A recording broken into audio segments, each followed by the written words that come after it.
U.S. warns Russia could launch nuclear weapon into space this year. The U.S. has warned Europe that Vladimir Putin could launch a nuclear weapon into space this year. U.S. intelligence sources already warned Putin is preparing for this, but no specific time frame was announced.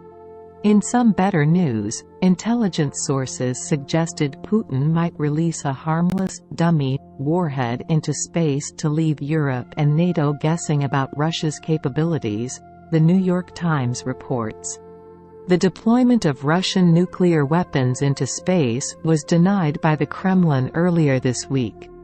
Russia's defense minister Sergei Shoigu said it is a U.S. attempt to get Congress to authorize more aid for Ukraine.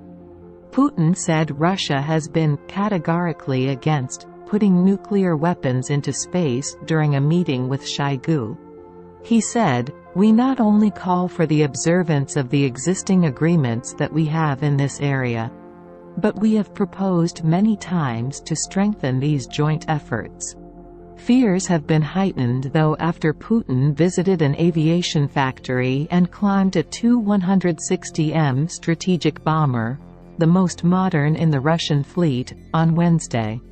This can reach the U.S. and can carry 24 nuclear weapons.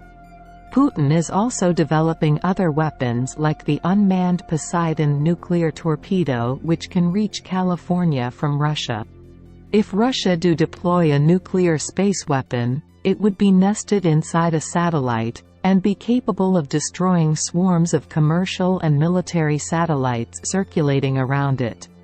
Unlike other nuclear weapons, it would not be designed to hit enemy cities or countries.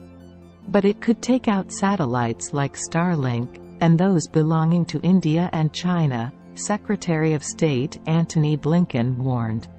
He has urged those countries to use their influence to try and convince Putin not to launch them into space.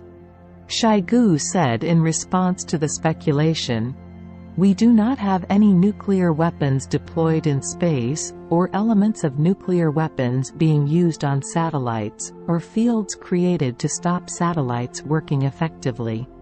We don't have any of that, and they know that we don't, but they are still making noise."